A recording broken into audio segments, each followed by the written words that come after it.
analysis or retirement plan is a theoretical exercise which one would undertake to help clients really understand what might happen to the real value of their retirement nest egg over the performance of time.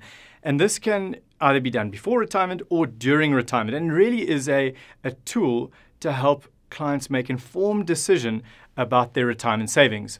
So in the build-up to retirement, the exercise could be useful to help inform how much savings is required to meet a particular retirement savings objective. And in this instance, we would take into account a client's existing asset base, expected savings, to help us understand what assets are required at a hypothetical retirement age, maybe 60 or 65, that would enable a certain amount of income to be drawn during their retirement phases. At the same time, if clients are in retirement already, these sorts of exercises would help clarify what is a sustainable drawdown rate of those assets to ensure that those assets last over the performance of their retirement.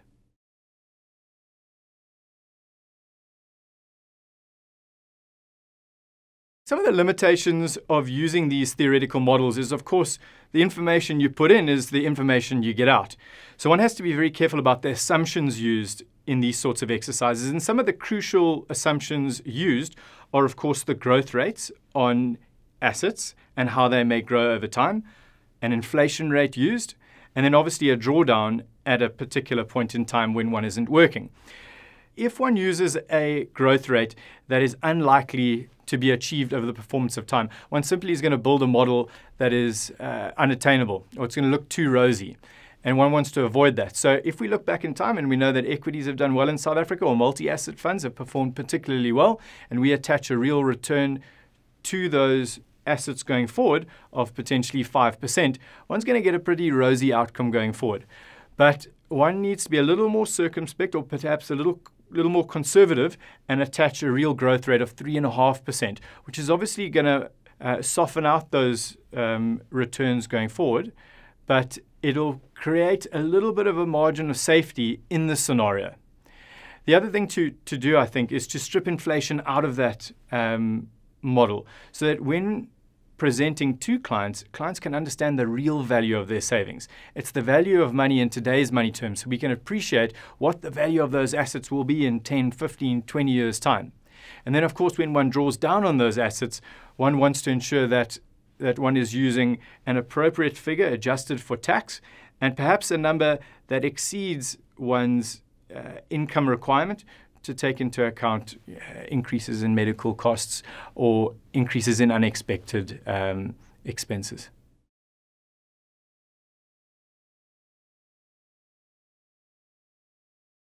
The benefit of using these sorts of exercises, simply make sure that at any point in time, an investor or a client really understands their position now and into the future. It just helps make informed decisions at various stages of one's life stage. So if it's clear to see that more savings are required to reach a specific retirement objective, the answer is simple. We need to look for more room in the budget to make way for a time when we're no longer earning an income. And if there's an opportunity to smooth one's expenditure over time, in other words, we might be saving a little too much, we can afford to take our foot off the gas, well then, that informs the way we spend our money. And I think these sorts of exercises, whether in the build-up to retirement or already in retirement, are crucial exercises to make sure that at any point in time, there are no surprises, there are no big lifestyle adjustments where one is forced to adapt to a lifestyle that we're not necessarily used to.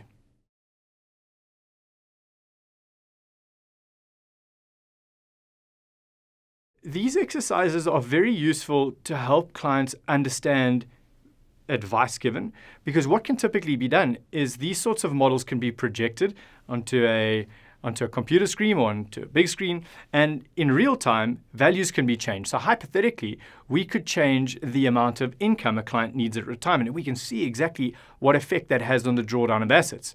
Alternatively, we could increase the savings rate that an investor saves in the build-up to retirement, and we can see what effect that has. So what these exercises do is they really start to enable clients to get a firm grip and an understanding of what their savings are actually doing, or what they're drawing down of their assets are actually doing to their retirement nest egg.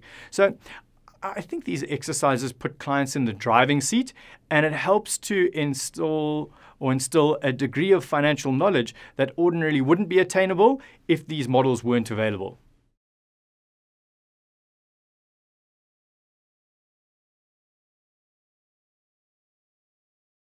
I think the beauty of these cash flow analyses is that one can plug in the numbers of a life annuity or the quoted values of a life annuity, and we can see how that value may increase over time depending on the quote, whether it's an annuity that just grows at inflation or inflation plus, or maintains its value in nominal terms. Terrible products, those, but there may be a need for those. But we can also plug in certain assumptions of a living annuity and understand how the real value of those assets may draw down over time based on a certain set of real growth rates and a reasonable rate for inflation. And then one can look at these two scenarios and say, well, this is going to be the outcome or the income effect of a life annuity, and this is going to be the outcome of a living annuity. And at some point, there'll be an inflection point of those two instruments. And at least a client is very well aware of the outcome of those two products and can then make an informed decision. Do I want to take the risk of a life annuity? And do I think I'm going to live beyond my life expectancy, or do I think I can control the drawdown of my living annuity, knowing that at certain drawdown rates I will be eating into the real value of those assets? But I think these models really provide a transparent platform to help clients make informed decisions on those two different products.